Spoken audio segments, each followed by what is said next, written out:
हसन और बाइस अंगूर उन दोनों सल्जूकी सिपाहियों को छुपा देते हैं और सल्जूकी झंडा पकड़कर दोनों उनकी जगह कमरे से बाहर खड़े हो जाते हैं और अंदर कमरे में गोंजा खातून जल्दी से सुल्तान की अंगूठी दोबारा उसके हाथ में पहना देती है और फिर अलाउद्दीन सुल्तान के कमरे का दरवाजा। दोस्तों इसी वीडियो के ऊपर आज हम रिएक्शन करने वाले हैं दोस्तों, वो इस्मान सीजन 5 एपिसोड 10वां का ये वीडियो है दोस्तों।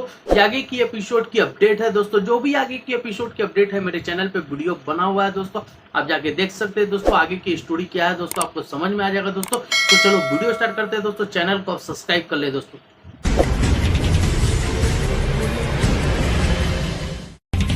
हसन और बाइस अंगूर उन दोनों सल्जूकी सिपाहियों को छुपा देते हैं और सल्जूकी झंडा पकड़कर दोनों उनकी जगह कमरे से बाहर खड़े हो जाते हैं और अंदर कमरे में गोंजा खातून जल्दी से सुल्तान की अंगूठी दोबारा उसके हाथ में पहना देती है और फिर अलाउद्दीन सुल्तान के कमरे का दरवाजा खोलता है और कमरे के अंदर दाखिल होता है और जैसे ही कमरे के अंदर दाखिल होता है तो वहाँ गोंजा खातून मौजूद नहीं होती और अलाउद्दीन सुल्तान मसूद को देखता है और उसके पास आता है, पास आकर बैठ जाता है और फिर इसके बाद अलाउद्दीन एक दवाई सुल्तान मसूद को सुंघाता है जिससे सुल्तान मसूद को होश आ जाती है। तो अलाउद्दीन कहता है, मुअज़्ज़ज़ सुल्तान उस्मान साहब आपकी हालत पर बहुत सबसे ज्यादा साजिश हमने ये सुनते ही सफर शुरू किया। मैं आपके मातहत हूँ, मैं जो भी कर सकता हूँ। तो सुल्तान मसूद अलाउद्दीन की बात काटते हुए कहता है, मैं कुछ देर के लिए मर चुका था, अब मेरे करीब आओ। तो अलाउद्दीन सुल्तान मसूद के पास आता है तो सुल्तान कहता है, तकिया तकिया, मेरे तकिए के अंदर एक नक्शा है, वो नक्शा ले लो। ये भी वीडियो के ऊपर पूरा डिटेल है मेरे चैनल पे, आप जाके देख सकते हो। ये सब देख रही होती है। मैंने 5-6 वीडियो बनाया है, आप जाके देख सुल्तान मसूद का सर उठाकर उसके सर से तकिया निकाल लेता है और अपने खंजर के जरिए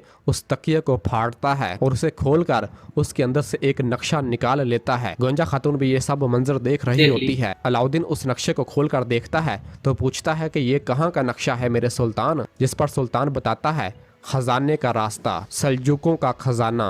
कुछ देर मैंने इसे बाहर निकाले रखा, अब ये उस्मान साहब की अमानत है। गोंजा खातून भी ये सब कुछ सुन लेती है और अलाउद्दीन ये सब कुछ सुनकर खामोश हो जाता है कि इतने में ही पीछे से उसे कुछ आवाज सुनाई देती है। तो गोंजा फौरन पर्दा पीछे हटा लेती है और अलाउद्दीन को शक पड़ जाता है और वो उठकर जैसे ही वहां जाने लगता है तो पीछे से सुल्तान कहता, पानी। तो अलाउद्दीन जल्दी से सुल्तान मसूद के लिए पानी डालता है और उसे लेकर सुल्तान मसूद को पिलाता है। सुल्तान वो पानी पीता है लेकिन अलाउद्दीन को मुसलसल उस पर्दे के पीछे शक हो रहा होता है और फिर अलाउद्दीन उठता है और अपनी तलवार निकाल कर उस पर्दे की जानब जाता है और जैसे ही पर्दे के पीछे जाकर पर्दा पीछे हटाता है तो वहाँ कोई मौजूद नहीं होता, क्योंकि वहाँ पर खुफिया दरवाजा होता है और गोंजा उस खुफिया दरवाजे के जरिए बाहर निकल चुकी होती है। दरवाजे के जरिए बाहर निकल चुकी होती है, बाहर निकल गई, भाग गई वो। और फिर अगली सुबह जंगल में एक जगह पर यूनुस एमरे साहब जा रहे होते हैं कि वो अपने रास्ते में देखते हैं कि कुछ कीड़े वहां से गुजर रहे होते हैं, जिन्हें देखकर यूनुस एमरे साहब कहते, अपनी कमाई मस्किनों पर खर्च करो, चाहे कितना ही जियो, आखिर मौत तुम्हें अपने शिकंजे में जकड़ लेगी। अपने आप को खाक में ढूंढो और मतलब समझो, वल्लाह मैं चींटियों तक का मकसद समझ रहा हूँ। और फिर कहते हैं, क्या तुम भूखी हो, तुम भूखी हो हैं? और फिर यूनुस एमरे साहब वहाँ पर बैठ जाते हैं और अपने थैले में से कुछ निकालते हैं और कहते हैं, अगर हजरत सुलेमान मेरे जद अमजद हैं तो जिस चींटी ने इनसे अनाज मांगा था वो तुम्हारी जद अमजद थी, यानी तुम्हारा रिज़्क़ मेरे थैले में है। और फिर कहते हैं, इसने हमारे रास्ते मिलाए जो मेरे थैले में है, इसे तुम्हारे लिए काफी बनाएगा। और फिर यूनुस एमरे साहब अपने थैले में से कुछ दाने कीड़ों के ऊपर फेंकते हैं और कहते हैं, वो जरूर ऐसा करेगा। तो इसी दौरान उस्मान साहब और बाकी तमाम काई सिपाही लेफ्ट के किले की जानब जाने के लिए उसी रास्ते से गुजर रहे होते हैं जिस रास्ते पर यूनुस एमरे साहब बैठे हुए होते हैं। घोड़ों के कदमों की आवाज़ सुनकर यूनुस एमरे साहब कहते, इनको देखो, जो देखते हुए भी अंधे हैं, हमारी तरफ आ रहे हैं। और फिर उस्मान साहब और बाकी तमाम काई सिपाही अपने अपने घोड़े यूनुस एमरे साहब को देखकर अपने अपने घोड़े रोक लेते हैं। बोरान कहता, दरवेश अफंदी, इस तरह रास्ते में क्यों बैठे हैं? आप नहीं देखते कि हम जल्दी में हैं? यह सुनकर यूनुस एमरे साहब कहते, हर एक अपनी मंजिल हासिल करने के लिए आगे बढ़ रहा है, आप भी और ये छोटी मखलूक भी। ये सुनकर बुरान आगे बढ़ने लगता है तो उस्मान साहब बुरान को रोक लेते हैं और कहते हैं, बुरान ठहरो। और फिर उस्मान साहब अपने घोड़े से नीचे उतरते हैं और यूनुस एमरे साहब के पास आते हैं और आकर कहते हैं, दरवेश अफंदी, आप किसकी बात कर रहे हैं? जिस पर यूनुस एमरे साहब कहते, मैं नहीं कह रहा, जनाबे हक कुरान में इनके बारे में कहता है। वो कहता है कि ए चींटियों, अपने घर में दाखिल हो जाओ, कहीं सुलेमान और इसका लश्कर तुम्हें कुचल न दे और वो शऊर ना रखते हों। ये सुलेमान अलैहिस्सलाम सुन लिए वहाँ पर बैठ तो जाते हैं को और रोक दिए चींटियों को देखते हैं तो यूनुस फिर अमरे बोले साहब थे कहते जाओ, हैं जनाब वो सब अपना हक, चूटी से यहाँ अपने तक घर में हज़रत चला गया, सुलेमान तब अलैहिस्सलाम से अलैहिस्सलाम भी अपना अपनी लश्कर मखलूक लेके की गए। हिफाजत करता है। चींटियों की हिफाजत करें हजूर, इन्हें अपनी मंजिल तक पहुंचने दें। ये सुनकर उस्मान साहब खुश हो जाते हैं, वो खड़े हो जाते हैं और कहते हैं कितनी दुरुस्त बात कही है आपने दरवेश अफंदी, ये रास्ता चींटियों का है, आबाद रहें, आपने हमें सीधा रास्ता दिखाया। तो यूनुस अमरे साहब कहते अस्तगफिरुल्लाह। और फिर उस्मान साहब अपने सिपाहियों से मुखातब होकर कहते हैं सिपाहियों, हम इस दूसरे रास्ते से जाएंगे, चींटियों को नुकसान ना पहुंचाओ। तो बुरान कहता ए वल्लाह हजूर। और फिर उस्मान साहब अपने घोड़े पर सवार होते हैं और वहां से रवाना होने लगते हैं। यूनुस अमरे साहब से कहते जिसने हमें रास्ता दिखाया, अपना नाम बताएं दरवेश अफंदी। ये सुनकर यूनुस अमरे साहब कहते हमारे नाम हमसे दूर भागते हैं, फिर भी आप पूछ रहे हैं, बस मुझे एक गरीब दरवेश के तौर पर पहचाने। ये सुनकर उस्मान साहब कहते हैं ए वल्लाह। और फिर उस्मान साहब और बाकी तमाम काई सिपाही दूसरे रास्ते के जरिए लेफ्ट के किले की जानब रवाना हो जाते हैं। तो पीछे से यूनुस अमरे साहब कहते हैं और तुम इस तरफ जा रहे हो जिससे तुम्हें बचना चाहिए। उनके जाने के बाद कहते हैं मंजिल दूर है, इस रास्ते पर कौन ठहरेगा, रास्ता कठिन है, रास्ते से कौन जीतेगा, रास्ते के लिए तैयारी की जरूरत है, बहुत सी चीजें खोई हुई चीजें, इस रास्ते में दाखिल होने के लिए मजबूत दिल की जरूरत है, इस राह पर चलने के लिए ईमान की जरूरत है। अगर कोई इनके नफ्स की आवाज सुन ले तो कभी सुकून ना पाए। आपको मालूम होना चाहिए 70,000 मुनाफिक सिपाही इस रास्ते पर हैं। आपको इन मुनाफिकों को शिकस्त देने के लिए अपने नफ्स को शिकस्त देने वाले सिपाहियों की जरूरत है।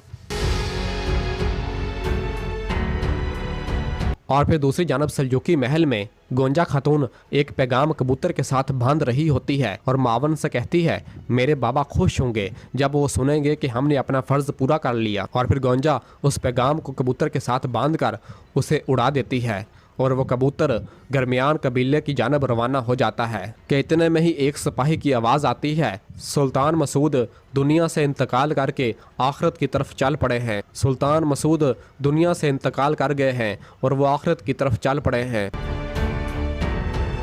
और नाज़रीन फिर इसके बाद अगले मंजर में दिखाया जाता है कि कारिसी साहब अपने लाओ लश्कर के साथ उस जगह पर पहुंच जाते हैं जिस जगह पर याकूब साहब ने उन्हें बुलाया होता है और वो याकूब साहब का इंतजार कर रहे होते हैं। इस दौरान याकूब साहब या अपने सिपाहियों के हमरा अपने घोड़े पर सवार होकर आलीशान तरीके के साथ कारिसी साहब की जानब आते हैं और उनका सिपाही कहता है दस्तूर तुर्कमानों के सरदार, मजलूमों के मुहाफ़िज़, जालिमों के कातिल, इंसाफ कायम करने वाले, अनातोलिया के सुल्तान, दरमियान के सरदार याकूब साहब। ये सुनकर सामने मौजूद एक सरदार दूसरे से पूछता सुल्तान इसका क्या मतलब है? तो कारिसी साहब कहते हैं अब हम समझ जाएंगे कि हम यहाँ क्यों आए हैं। और फिर याकूब साहब सबको सलाम करता है तो सब कहते हैं वालेकुम सलाम। और इसी दौरान दूसरी जानब उस्मान साहब और उनके काई सिपाही मुसलसल लेफ्ट के किले की जानब अपने घोड़े भगाते हुए जा रहे होते हैं। तो एक तरफ गोंजा खातून भी अपने सिपाहियों के हमरा वापस अपने कबीले की जानब अपने घोड़े भगाते हुए आ रही होती है। और फिर इधर एक मैदान में याकूब साहब के सामने तमाम सरदारान बैठे हुए होते हैं और याकूब साहब उनसे कहते हैं कि आप मुतजस्सिस होंगे कि याकूब साहब मैंने आपको यहाँ क्यों इकट्ठा किया। जिस पर एक सरदार कहता हम वाकई मुतजस्सिस हैं याकूब साहब, लेकिन हमें वाकई इससे हैरत है जो आपके मावन ने कहा। ये सुनकर याकूब साहब कहते हैं हम समझते हैं कि हर बुराई में अच्छाई छुपी होती है। और फिर बताते हैं कि सुल्तान मसूद से खबर मिली है, वो मौत के दरवाजे पर हैं।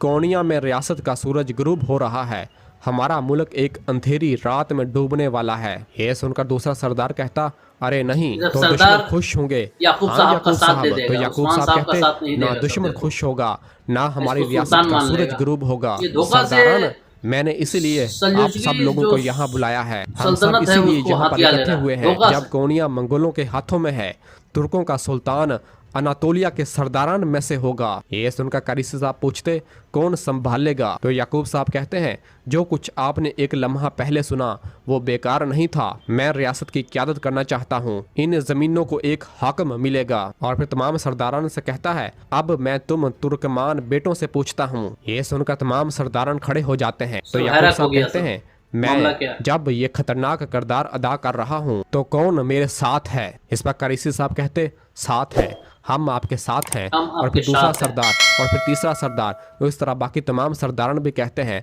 हम आपके साथ हैं याकूब साहब, हम आपके साथ हैं।